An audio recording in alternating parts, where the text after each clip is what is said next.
हर इंसान अपनी जिंदगी में किसी न किसी चीज की तलाश में है। कोई दौलत चाहता है, कोई शोहरत, तो कोई सफलता।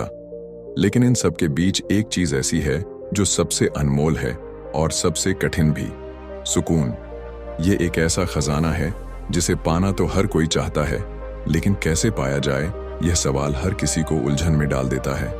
अक्सर ऐसा होता है कि हमारे पास सब कुछ होते हुए भी एक खालीपन, एक बेचैनी हमें अंदर से परेशान करती रहती है।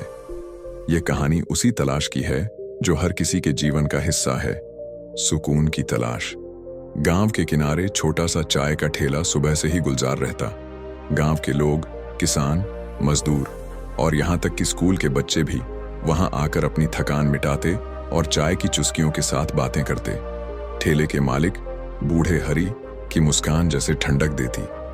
चाय बनाते वक्त उनकी आंखों में गहरी शांति और चेहरे पर आत्मीयता का भाव हर किसी का ध्यान खींच लेता।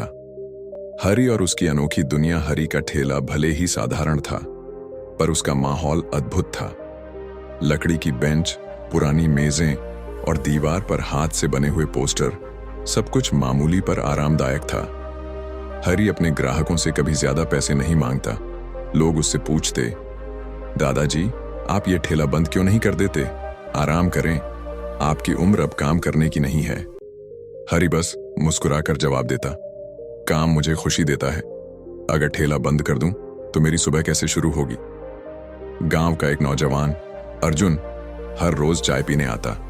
वह एक बड़ी कंपनी में काम करता था। उसकी तनख्वाह अच्छी थी, जीवन आरामदायक था, पर फिर भी उसके चेहरे पर हमेशा चिंता की लकीरें साफ दिखती थीं। अर्जुन को समझ नहीं आता कि हरी जैसे गरीब आदमी के पास इतना सुकून और खुशी कहां से आती है। एक दिन अर्जुन से रहा नहीं गया। उसने हरी से पूछा, दादाजी आप हर वक्त मुस्कुराते रहते हैं, क्या आपको कभी चिंता नहीं होती? मैं आपकी तरह सुकून से जीना चाहता हूं, पर समझ नहीं आता कि कैसे। हरी ने उसकी बात सुनकर जवाब दिया, बेटा चिंता का इलाज चिंता में नहीं, शांति में है। क्या तुमने सुना है, अगर तुम हर छोटी बात पर परेशान रहोगे तो बड़ी खुशियों का मजा कैसे लोगे? अर्जुन ने सिर हिलाया। उसे ये बातें समझ तो आ रही थीं, पर दिल तक पहुंच नहीं रही थीं। उसने फिर पूछा, लेकिन दादाजी मेरे पास सब कुछ है, अच्छी नौकरी, पैसा, गाड़ी, फिर भी मैं खुश नहीं हूं। आप खुश कैसे रहते हैं? हरी ने मुस्कुराकर कहा, अर्जुन तुमने गीता पढ़ी है? थोड़ी बहुत। गीता में भगवान कृष्ण ने कहा है, योग कर्म सुकौशलम। इसका मतलब है अपने कर्म में कुशल बनो, फल की चिंता मत करो। बेचैनी तब होती है जब हम सिर्फ नतीजों के पीछे भागते हैं और कर्म को भूल जाते हैं। मैं चाय बनाता हूं और इसे अच्छे से बनाता हूं। मैं लोगों के चेहरे पर मुस्कान देखकर खुश हो जाता हूं। यही मेरा सुकून है। अर्जुन कुछ पल चुप रहा। हरी की बातों में गहराई थी, लेकिन उसका मन अभी भी बेचैन था। उसने जिद करते हुए कहा, दादाजी ये बातें सुनने में तो अच्छी लगती हैं, पर असल जिंदगी में इनका कोई मतलब नहीं। दुनिया में सफल होना है तो फल के पीछे भागना पड़ता है। हरी ने एक लंबी सांस ली। उसने एक पुरानी कहानी सुनाई। एक राजा था जिसके पास सब कुछ था, दौलत, महल, सेना, पर वह बेचैन रहता। उसने संत से पूछा, मैं खुश क्यों नहीं हूं? संत ने कहा, राजा तुम्हारे पास सब कुछ है, पर तुम्हारा मन खाली है। जब तक मन शांत नहीं होगा तुम्हें सुख नहीं मिलेगा। तब राजा ने पूछा, तो मैं सुकून कैसे पाऊं? संत ने उत्तर दिया, सुकून अपने भीतर तलाशो, बाहर नहीं। इसी तरह अर्जुन, अगर तुम हर दिन सुकून से जीना सीख जाओ तो दुनिया का हर दिन तुम्हारे लिए नया और खास होगा। अर्जुन ने उस रात बहुत सोचा। वह अपने काम, रिश्तों और जीवन शैली के बारे में विचार करता रहा। अगले दिन वह फिर हरी के पास गया। दादाजी अगर मैं अपनी बेचैनी को दूर करना चाहता हूं तो मुझे क्या करना चाहिए? हरी ने चाय का एक कप देते हुए कहा, सबसे पहले खुद को स्वीकार करो। जैसा तुम हो वैसा ही अपने आप से प्यार करो। जब तुम खुद को समझ लोगे तो आधी समस्याएं वैसे ही खत्म हो जाएंगी। अर्जुन को हरी की बातें धीरे धीरे समझ में आने लगीं। उसने पूछा, लेकिन लोग क्या कहेंगे? अगर मैं सफल न हुआ तो समाज मुझे बेकार समझेगा।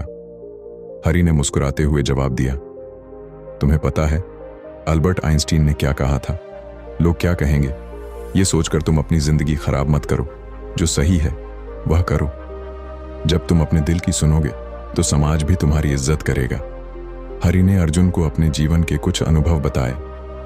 मैंने भी कभी बड़ा सपना देखा था, सोचा था बड़ा व्यापारी बनूंगा, पर हालात ऐसे बने कि यह छोटा सा ठेला ही मेरी दुनिया बन गया। शुरू में दुख हुआ, पर फिर मैंने सोचा मेरे पास जो है उसी में खुश रहना सीखना होगा। यही जिंदगी है। अगर मैं हर वक्त शिकायत करता तो शायद इस मुस्कान को कभी महसूस नहीं कर पाता। हरि से मिलने के बाद अर्जुन ने अपनी जिंदगी को बदलने की ठानी।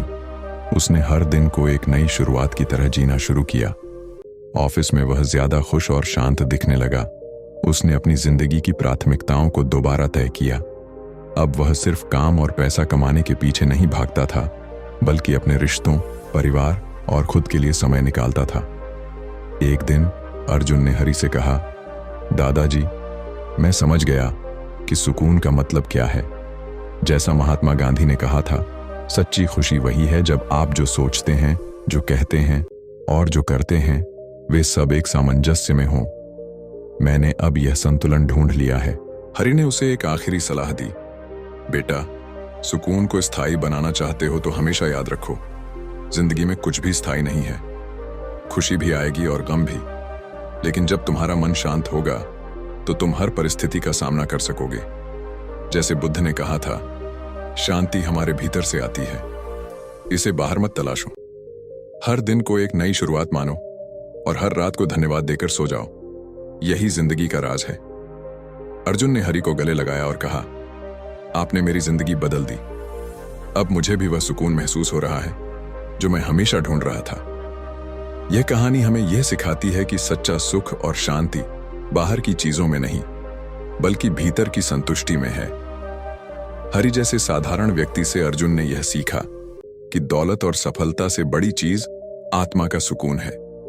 यह कहानी हमें यह भी बताती है कि दुनिया की दौड़ भाग में खोने के बजाय हमें अपने कर्म, रिश्तों और खुद के साथ ईमानदार रहना चाहिए। जैसा स्टीव जॉब्स ने कहा था, तुम्हारा समय सीमित है, इसलिए इसे किसी और की जिंदगी जीने में बर्बाद मत करो।